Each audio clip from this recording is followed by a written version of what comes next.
everyone. Welcome to another episode of Taking Up Space, a Michelle A. Mirror podcast. Always excited about coming forward, y'all. Today's no different. Want to come on with a thought-provoking conversation for you guys surrounding business, marketing, and just, launching or expanding your business's footprint on social media or just in general. I have businesses myself. I'm an avid entrepreneur. Over the last couple of years, my businesses have slowed down somewhat, or significantly they have, because I've revamped my business model, and in doing so, it takes time and a lot of thought and direction, and you usually don't move as fast when you're in those spaces, when you're trying to come to terms with what exactly is your next move and how you want to go about doing it, or even when you're in the space of you've already came up with the concept of your business. You know what your business model is, and you just may be at a place where you're in that gap of you've implemented, you've began, and you've mastered your product set, and now you're ready to present it to the world. And because we know presentation is super important, we don't want to miss a beat, and we don't want to present our product in a lesser light than it is, than it embodies. So we may not have everything together. You might not have a budget to market your business, because, friend, marketing is a big deal in launching your business. It takes up most of your capital. Marketing is expensive. So you might not have the money to market it, and you feel like myself, wow, I have this concept, I have this idea, I have this actual product that people love, and it's actually really, really good, and I've been working on it for years to perfect it, yet, I want to launch it, but I don't want to launch it in a way that undercuts the value of the product. And so I want to speak to all these different dynamics today and leave you all with some information, and maybe I can learn something as well from any of you that want to chime in on this conversation in the comments. But I was thinking, I had posted something on my social media. I'm going to read it earlier today, because I came across this post. It wasn't my post, it was a individual's post that I saw. And it just really resonated with me, because it touched upon something significant. It brought to light something very significant as to the value, how to capture the value of what you're selling, what you're presenting to the people. And these things really keep you going. And I'm going to read it. It says, it takes 4 products that sell 25 sales per day at $30 each to have $1 million business. And that brought me back to the fundamentals, because a lot of times we get lost in the sauce, y'all. A lot of times we get lost in the complexities of the algorithms that we create in forecasting out the success of our business, whether they are in the financials and forecasting out, especially if you're creating a Shopify page. When you create your Shopify page, you want to put your prices, and then Shopify has this little portion when you're creating your product listings and your pricings, where it asks, what are your costs for the product? Like, what did this product cost you to make?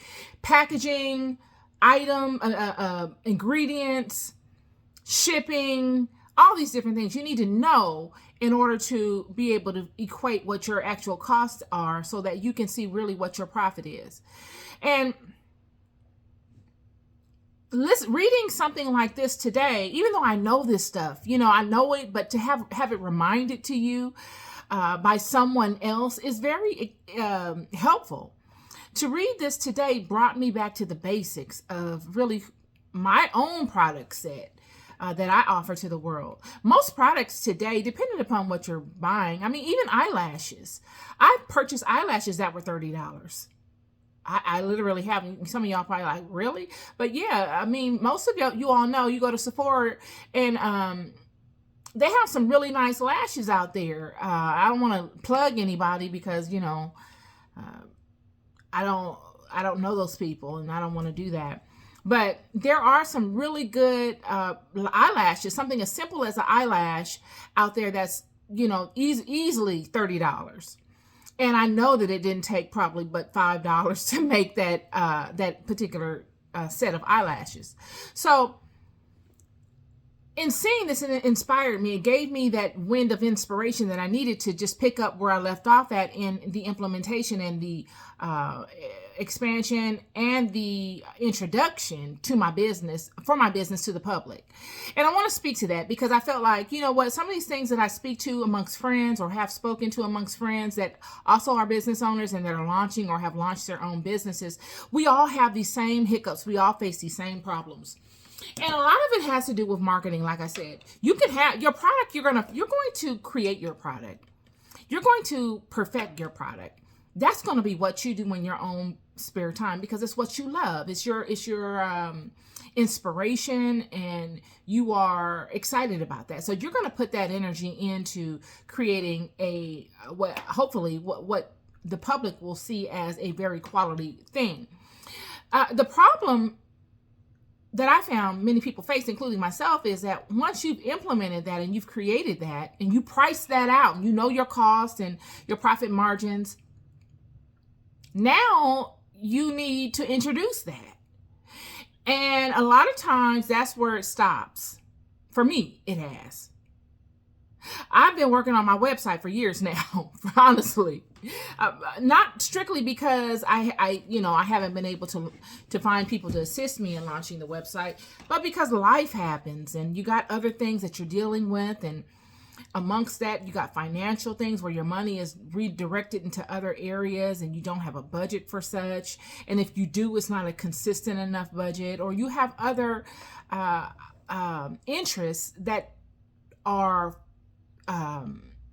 requiring your budget to be fed into. And so a different interest may suffer. Or you have experience in marketing on social media or in public, and what you've learned of either one of those particular verticals has discouraged you. So I want to speak to those things. So let's start off with marketing on social media. Okay. We all know how to market in public. I'm going to get to that next. But maybe I should start with marketing in public. Okay, well, let's go with the public marketing because we all know that. This is an old school way of getting your name put out there amongst your community and the world. A lot of the things that we do, we sell to our local communities. I know the area I live in now, I grew up in this area. I have family that have lived in this area forever. I've gone to elementary schools in this area, so I know this area very well. So quite naturally, I would market within my particular community. And in doing so, it doesn't cost much to do that. Okay. Like you can market within your community at a much lower cost than you would marketing on social media. But you don't have the amount of reach that you would have on social media. That's the differentiating factor that we all know of. You'll market in your community and you'll capture the traffic that passes by. You'll have to have a banner of some sort to catch people's interest. Or you'll put your table out there on specific holidays and maybe sell gift baskets or what have you to create some sort of interest in your product. But the cost of doing so is minimal compared to the cost of doing that same thing on a platform like social media. Now, in marketing to the community or even at particular vendor events, I've done vendor events. I've marketed in my community. So I know this particular dynamic. Vendor events, you got to pay. You have to pay for booth rent. You know, sometimes that's like $100. Some vendor events might be even lower, but you have to be aware of, is this worth your time? Are you going to get the foot traffic that you need to really make it make sense? I mean, you'll be out there all day long in the heat and no one will buy anything because it's just not your client, or, the price point might not be what is contingent or suitable to that particular environment. So you want to keep that in mind. Now, I've seen booth rent as low as $100. I've seen booth rent as low as $50. I've seen booth rent as low as, $50 and as high as $1,000 for a day. I mean, literally, like I've seen inordinate amounts of money being spent on booth rent. And usually that happens during some sort of festival or some sort of large gathering of people when booth rent is like really super high like that. But You get the foot traffic. You're going to get people that come and you want to have your flyers and all of your paraphernalia out along with your product and testers for people to want to buy and then for them to take home and then be able to reference you afterwards. That's a great way locally to get your name out there. That's the most organic way of marketing that you're going to find, because that is a very up close and personal scenario. And a lot of times those types of ways of marketing are longer lasting than what you will find on social media. Okay. So, you can actually create a culture. You can create a tribe of people that really fall in love with what you have to offer when you do so in person, in your communities, or at these particular events. Another thing I want to say about these vendor events is that you have to, some of them you just can't, go up and say, hey, I'd like to attend this event. Here's my money. Where do I set up my tent? A lot of them you have to be selected. You got to be part of the group, and that's the bummer about it. It's like, okay, I have this valuable product that is really good, but I have to be selected or I have to be liked by somebody to be able to position my product. And that's a bummer, because a lot of quality people get turned down because they're just not a part of the group. Some of these vendor events, the higher profile ones, have recurring vendors. So they've built relationships with the vendors, and they usually are the recurring vendors that always show up at all of these different events around the city or the country. So, it's kind of hard once they've reached peak capacity for vendors, for them to introduce new vendors into the particular group, because everybody's cool with everybody and there's no real reason to remove people, and there's not a lot of room. So I've experienced that as well. And these are events that cost money, that were like hundreds of dollars to be a vendor within. So it wasn't as if I was attempting to attend a free event. In fact, I found that some of the events that were lower in cost were more effective. It's not that I've been to a whole heap of vendor booth. It's not like I have a whole heap of vendor booth experience, but the experience I have, the most economical events were the best ones. Really were. And it wasn't that my product was cheap. My product is not, the lowest product on the market. It's just not, because of the quality of the products that I use, and people didn't have a problem with paying for it. So at the end of the day, what we want is to move units. We don't care. The products that we sell are for everyone. So at the end of the day, we want to move units. And the places that I found most effective in moving units were not the super high and expensive vendor events. Not that I've had a whole bunch of experience in them. I don't want to say that. But they have been on the lower end vendor events, the local community events, farmers markets, and things of that nature that I found a lot of success with. Now, that does not mean that the higher end vendor events are not worthy. I just haven't had a lot of experience in them. It wasn't that I didn't try. I just didn't get selected. It's kind of hard to get into them. Or that has been my experience. Maybe you guys can tell me something different. Now, moving from the local booths to social media marketing. I have a tremendous amount of experience on social media, y'all. And much more so than I have in booth vendor events. Social media, I have expounded thousands of dollars into marketing on. Thousands. Various pages. I've had so many social media pages, I can't even count them. I don't even remember the names of them all. And it's the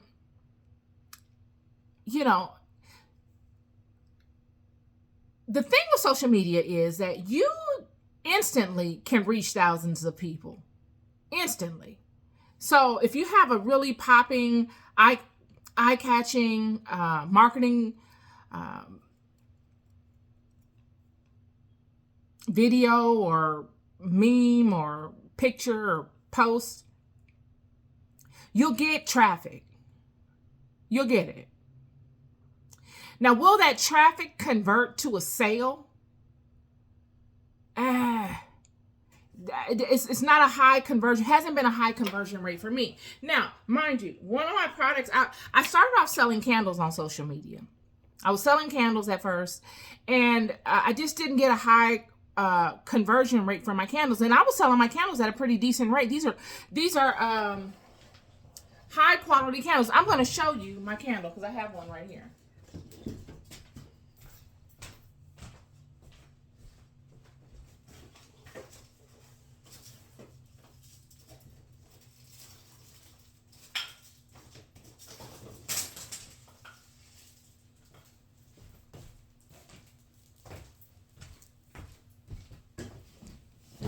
Okay, so this is one of my candles. These candles are pretty good. They burn very long. They come in a multitude of colors: gold, silver, green, yellow, orange, pink. And the lines you see are just the wrapping, the suction from the wrapping, because it's waterproof. But have a lot of these candles. These are pillar candles, paraffin wax. They're not beeswax. So they're a little bit more economical. I was selling them for like $5 or $6. I can't remember. It might have been more. I don't really sell them anymore. I don't sell them anymore. These are just ones that I have around the house. But 24-hour minimal burn. Very good, clean burn. Not a lot of drip, especially if you have your windows closed and you don't have any fans on, because the fan and the breeze, it creates the drip in the candle. But if it's a quality candle. So, yeah. And I was selling these candles on social media at a wholesale rate. Like, I was offering really deep discounts to these candles, and to different storefronts and people that wanted to resell them. And, I got a lot of inquiries, but I didn't get a lot of inquiries really either. I got some inquiries, and I did not get I didn't get any sales off of my social media advertisement. I got my sales from my Etsy page. Etsy got me some sales, but just on the normal social media apps, none of that money went to any type of sale. And it made me wonder. I started to look at the numbers behind the business, and I'm seeing I got a lot of clicks, and I'm seeing all of this information, and it just occurred to me, how do I know that this is true? Who is there policing this? Like, okay, great, they're giving me all of this information, and it looks legitimate, it looks like it's true, and I'm not saying that it's not, but how do I know this? This could be a whole Enron kind of situation where they over in here cooking the books. They got a whole system set up that looks legitimate. They're able to justify where my money went. But did it really go there? And I'm not saying it didn't. These are things that we as business owners will naturally ask when we are expounding this money into marketing our business within any platform, whether it's social media, whether it's billboard advertisement, whatever. You want to know, okay, where is the money going? If I put my money in advertising on a billboard, a specific billboard between 2 or 3 intersections, I know for a fact that there are going to be X amount of cars and X amount of traffic going up and down that street daily. I'm not going to be able to question that. I know that. So if I don't get a response from that, then yeah, it's the product. But social media is different in the sense that you have to believe the data that is presented to you, and there's no way of cross-referencing it with anything else. It's just not. So, that's the down part to it. Whichever social media app you decide, it doesn't even matter. That's the downside to it, is especially when I've had people say, oh, I didn't even know you were offering that. I never saw anything posted from you about that product. And it's like, how? Like, okay, you'll see all these other posts from me, but you won't see my product posts. It's just interesting. It's interesting. So these things, when we see, when I saw this post earlier today on this gentleman's page about these numbers, I immediately thought to myself, yeah, these are all doable. I know for a fact my products, I could sell 4 of my products a day. If I'm on social media and I've got a reach, and I'm reaching 100,000 people, and I've priced my product really competitively, wholesale pricing, I can't sell 4 products a day. These candles, if I price these candles on social media at a particular dollar amount, and I'm not trying to big up my candles, there's a lot of candle lovers. There's a lot of people that really are into these candles, these types of candles. If there weren't, I wouldn't have bought them. There's a whole group of people out there that really desire these types of candles. Even on my Etsy page, when I sold my candles, I never just sold one candle. People bought more than one candle, and I got excellent reviews. Excellent reviews, not because I was nice and people liked my personality, but I never interacted with these people. They were giving great reviews on the candle because it's a good candle. So the quality is there. It's just, it was just interesting to me that I expounded so much money into the social media advertising and I never got any result from it.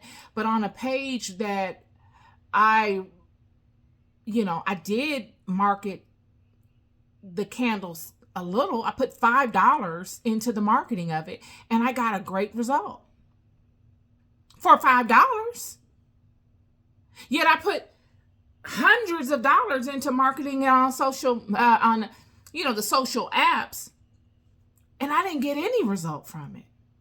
Now, I don't know if I was shadow banned. I don't know, but this is what I'm saying. How do you know that you are getting the reach that the algorithm, the system is telling you you're getting?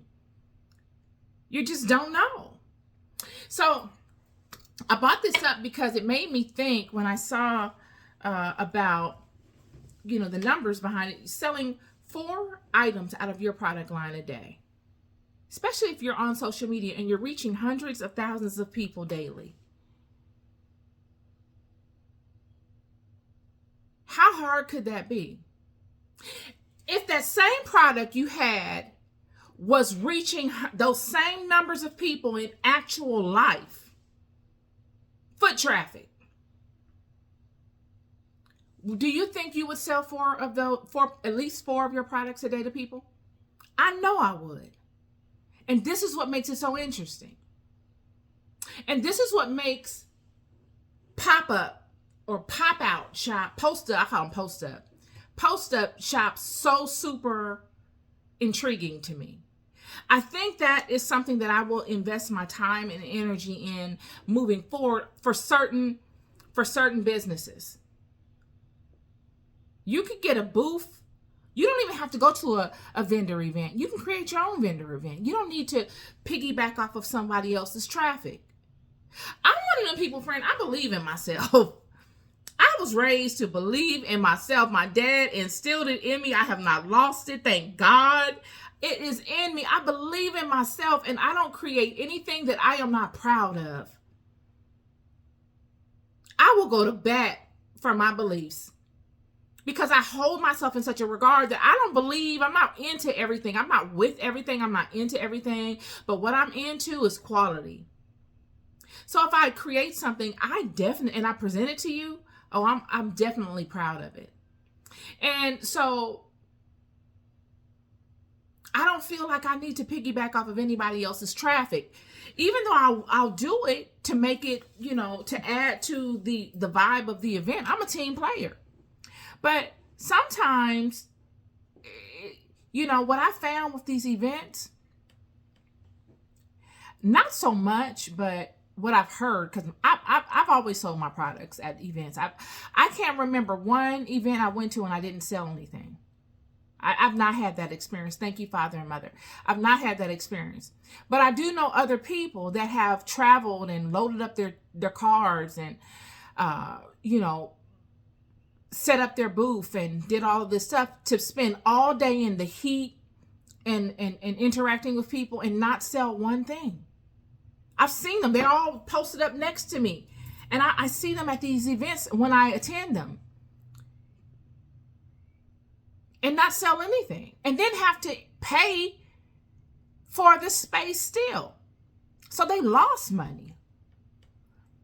That's the thing with these vendor events. But if you create your own vibe, if you go out into the world and you say, hey, I'm over here, I got a little flag up, I got my banner up, and I have my offerings laid out, you create your own traffic. You don't have any overhead, friend. Your overhead is minimal. In LA, I don't know if you guys know it or not. I'm in California. In Los Angeles, you can have a booth, a table, a street table selling. I'm not selling food, but you can sell food too. But the cost for just selling non-food items is like $30. For the whole, I think it's monthly.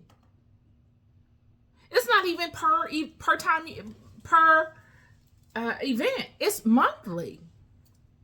And you create your own foot traffic.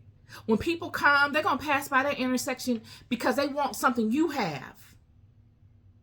This is how you create your own following. And it's all doable. Based upon quality. Based upon truth.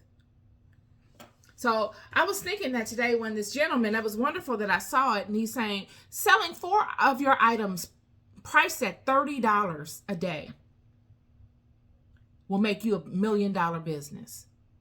There are going to be some days, Monday through Friday, or even Monday through Sunday, if you want to call the week that, Monday through Sunday, where you're not going to sell 4 items every day. But the days that you don't sell 4 items, you make up the difference on some of the other days. You overshoot the target. You don't sell 4, you sell 6, or you sell 8. As long as you average out to what you would have incurred if you would have sold 4 items per day, depending upon regardless of whatever day you sell them on, you've made your quota. How many of you have $1 million business in your head? How many of you right now working a job that you do not like, dealing with people you do not gel with, all because you feel like you have to and because you feel like you're bound to it? You don't see any alternative. You complain about it. You talk to people about this idea you have so much that people don't even want to talk about it no more. It comes second nature. Every time they see you, they turn because they know you about to start talking about that business idea and what you're going to do. And you're 10 years into that, saying that same thing. That's your $1 million business. 4 items a day. Can you sell 4 of that thing that you love and you're inspired by a day? Can you? I just created a book. I wrote a book. And it was my first book that I've ever written. And I'm proud that I wrote it. It's well written for me, especially for my first novel.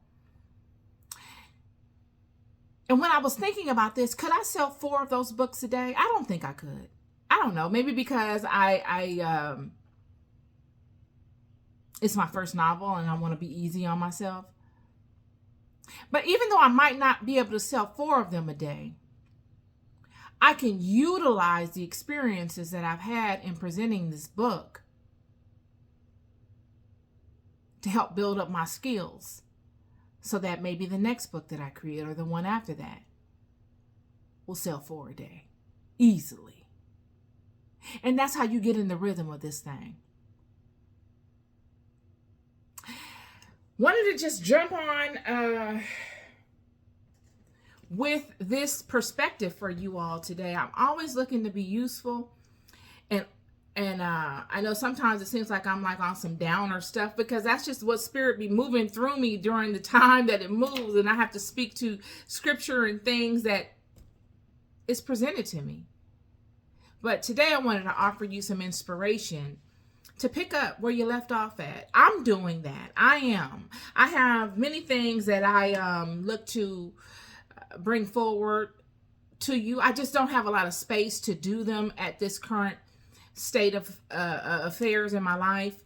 But in the near future, I will be bringing them forward to you, and I know you're going to love them.